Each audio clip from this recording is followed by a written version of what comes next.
ప్రభువైన యేసుక్రీస్తు నామములో మీ అందరికీ నా వందనాలు శుభములు తెలియజేస్తూ ఉన్నాను. మన కొరకై ఈరోజు దేవుని వాగ్దానము. నీతిమంతుల కష్టదినములను పోగొట్టి వారికి నెమ్మది కలుగజేయదు. 93వ కీర్తన 13వ చరణము. ప్రభునందు ప్రియమైన దేవుని బిడ్డలారా, దేవుడు మిమ్మను అత్యధికముగా దీవించి ఆశీర్వదించును గాక. ఈ వాగ్దానంలో నీతిమంతుల కష్టదినములను పోగొడతానని దేవుడు అంటూ ఉన్నాడు. నీతిమంతులు అంటే ఆయన రక్తంలో కడగబడిన నీవు నేను. కాబట్టి మన కష్టదినములు దేవుడు పోగొడతానని దేవుడు అంటూ ఉన్నాడు. ఈనాడు దేవునిని నమ్ముకొని నా బిడ్డలు ప్రతి ఒక్క పరిస్థితుల్లో కూడా కష్టాలు గుండా వెళ్తూ ఉన్నారు.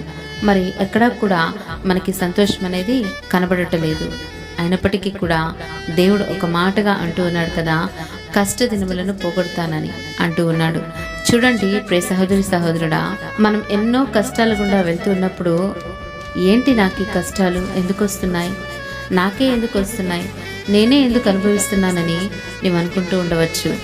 అయితే ఇక్కడ దేవుని వాక్యం సెలవిస్తుంది కదా, నీతిమంతులకు కలుగు ఆపదలు అనేకములు, అయితే వాటన్నిటి నుండి నేను తప్పిస్తానని లేఖనం ద్వారా సెలవిస్తూ ఉన్నాడు.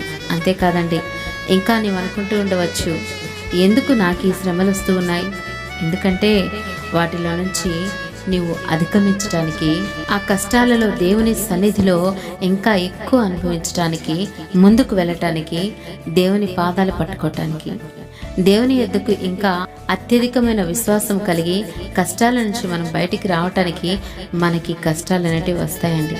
అంతేకాదు, దేవుడు నీకు కష్టాలన్నింటినీ పోగొట్టడమే కాదు కానీ నీకు నెమ్మదిని కూడా కలుగు చేస్తానంటున్నాడు.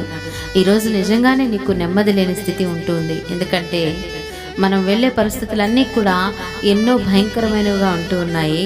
కానీ దేవుడి ఉదయకాల సమయం వాగ్దానంతో నీతో అంటూ ఉన్నాడు, చూడు నేను నీకు నెమ్మదిని కలుగు చేస్తూ ఉన్నానని అంటూ ఉన్నాడు.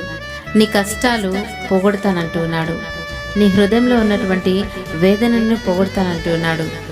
నీకు మంచి దినములు దేవుడు కలుగు చేస్తానంటూ ఉన్నాడు. కాబట్టి నీవు ఏమాత్రము చింతించవద్దు. ఎందుకంటే మన దేవుడు కూడా కష్టాల నుంచి వచ్చిన వారేనండి. ఆయన విజయవంతమైన జీవితాన్ని జీవించారు, అది మనకి చూపించారు. మన పితరులు కూడా అనేక కష్టాలను అనుభవించి దేవుని రాజ్యాన్ని చేరుకున్నారు. అందుకే నీవు చింతించవద్దు.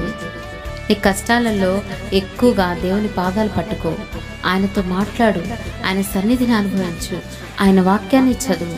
అదే దేవుని ఆశ ప్రియమైన దేవుని బిడ్డ.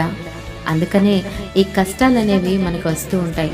అంతేకాదు, నీతిమంతులు విడవబడటానికి కాదండి, వారి సంతానము భిక్షమెత్తుకొనుట చూడలేదు అని దావీదు మహారాజు అంటూ ఉన్నాడు. కాబట్టి నీతిమంతులు ఎంతో దేవుని దృష్టికి విలువైన వారు. ప్రియ సహోదరి సహోదరుడా, నీ కష్టాలలో నీతో పాటు నడిచేవారు ఎవరంటే నీ దేవుడు. కాబట్టి నీతిమంతుల మార్గము దేవుడు సరళం చేస్తానంటున్నారు. నీకు ఇరుకులు, ఇబ్బందులు, అలాగే వేదనలు, దుఃఖములు కలిగిన చింతించిన అవసరం లేదు, భయపడని అవసరం లేదు. ఎందుకంటే చక్కటి మాటలు, ఆదరించే మాటలు, ధైర్యపరిచే వాగ్దానము దేవుడు నీకు ఇస్తూ ఉన్నాడు. కాబట్టి ఈ వాగ్దానంలో చేతపట్టుకొని ఈ రోజంతా కూడా ప్రార్థన చేయి. అప్పుడు దేవుడు ఖచ్చితంగా నీ కష్ట దినాన్ని పోగొట్టి దేవుడు నీకు ఎంతో నెమ్మదిని దయచేస్తాడు. ఎప్పుడైతే పిల్లరా గుర్తించుకోండి, వాగ్దానము దేవుడిచ్చినప్పుడు ఆ వాగ్దానం పట్టుకొని ప్రార్థన చేయాలి. అప్పుడు ఖచ్చితంగా ఆ వాగ్దానం అనేది మన జీవితంలో నెరవేరుతుంది. అంతేకాని ఏదో వాక్యం చదువుకొని మనం పక్కన పెట్టడం కాదండి. రోజంతా కూడా దాన్ని గుర్తించుకొని నెమరు వేసుకుంటూ ఉండాలి, ప్రార్థించుకుంటూ ఉండాలి. అప్పుడు దేవుడు ఖచ్చితంగా నీ అవసరతను బట్టి నీకు ఆ రోజు వాగ్దానాన్ని ఆ రోజే నెరవేరుస్తాడు. ఇలాంటి బాధలు మనకు వస్తాయని దేవుడు మనకి జీవపు మాటలు మనకు అనుగ్రహిస్తూ ఉన్నాడండి. కాబట్టి ఈ మాటల ద్వారా, ఈ వాగ్దానం ద్వారా మనం ఆదరించబడి ప్రోత్సహించబడదాము. దేవుడు ఈ మాటలు దీవించును గాక.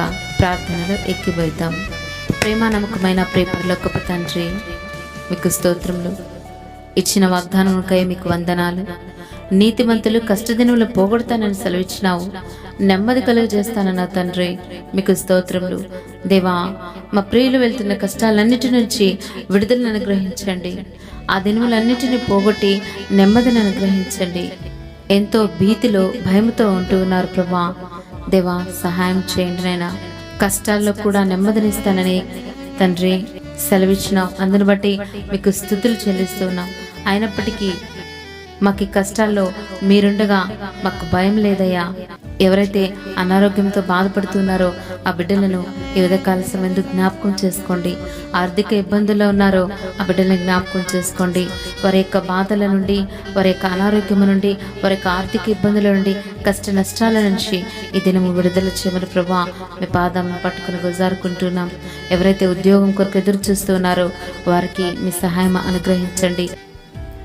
ఏ బిడ్డలైతే అనుకుంటూ ఉన్నారో అపవాది యొక్క బంధకాల్లో మేము చిక్కబడి ఉన్నామని భీతి చెందుతున్నారో, కలవరం చెందుతూ ఉన్నారో నాయన, వారందరినీ ఈరోజు విడుదలనిచ్చి సంతోషాన్ని కలుగజేయమని వేడుకుంటూ మీ పాదములు పట్టుకుని గోజారుకుంటూ నజరేయుడైన యేసయ్య శ్రేష్టమైన నామంలో అడిగి వేడుకొని బ్రతిమలాడుచున్నాం తండ్రి. ఆమేన్. God bless you.